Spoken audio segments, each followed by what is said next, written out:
talking about Dragons Beware, which is the follow-up to Giants Beware, which I was intending to link in the info so that you guys could go check out my review of that, and when I went to find it, it has disappeared. I'm not entirely sure what happened, but for the most part everything that I have to say about Dragons Beware also applies to Giants Beware. The full synopsis as well as links to the book is in the info, so you can check all of that out there, but all you really need to know for the purpose of this review is a little kid named Claudette and some of her friends set out to slay a dragon and save their town, and hijinks ensue. So here's what I thought of it.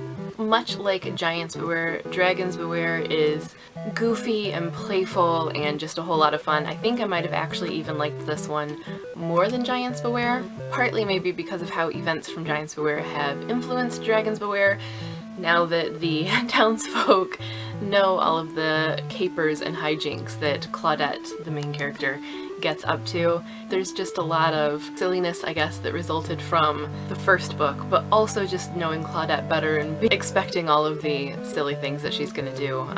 It just had me smile at the ready, you know? I knew it was gonna be a lot of fun and a lot of silliness. This one is a kid's comic for sure. It is aimed at a young audience, carries that off really well, I think. The story is understandable for a young age, it's playful enough and silly enough for a young age, so even though she's going off to slay a dragon where you might expect a lot of violence or gore or, you know, not child appropriate things to happen in an older age comic, this, everything is kind of given a silly twist. So, you know, before where maybe someone would have been burnt to a cinder in a dragon's flame, here you end up with pants on fire, skirt on fire, and then the sweet relief of a nice cavern pool. So it's kind of like the slapsticky kids cartoon version. Very funny, very quirky, and just really goofy. It really is child appropriate. But that said, I think that it's still enjoyable for older ages. I was cracking up. There are a lot of things that I think maybe adults will appreciate even more than kids, like the personality that you see in the characters, their facial expressions, things like that, and their pure cutesiness. Just totally adorable, and even kind of running jokes, like Claudette when she doesn't want to listen and someone tries to stop her saying, "You in what army?" and then the person she says it to always actually does have an army and she's just forgotten that. So just kind of silly little things like that that I think most people can appreciate. And just Claudette's kind of infectious boldness and go-getter attitude and the way she thoroughly knows herself and doesn't take no for an answer. For instance, this panel where she's asking her dad to train her to be a warrior, and she's just not taking no for an answer.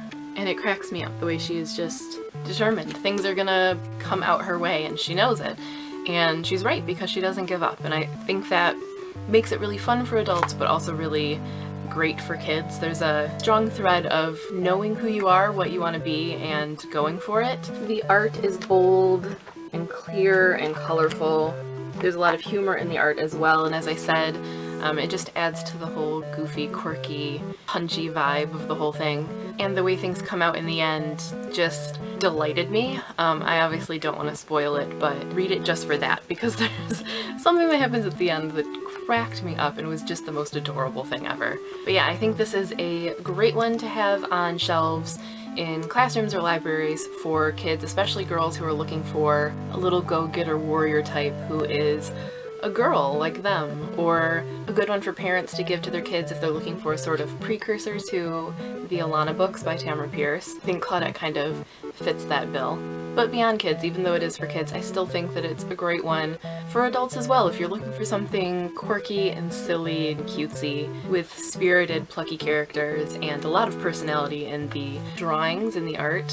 I think this series is a great way to go. So that is what I thought of Dragons Beware, and also of Giants Beware since that review went missing. I'll leave links to both books in the info so that you can check them both out. I do think though that you could read this without having read Giants Beware. If you haven't read that, you can still pick this up.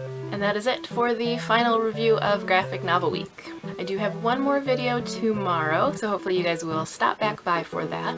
But I'm also thinking of doing another Graphic Novel Week later in the year because I have some more that I want to read and some other things that I want to do. So if you would like to see that, definitely let me know in the comments or give a thumbs up to the videos in this Graphic Novel Week. Let me know on Twitter, just kind of give me your general yay or nay for more Graphic Novel Week. But that is it for today. I will see you guys again tomorrow, and until then, thanks for watching and happy reading.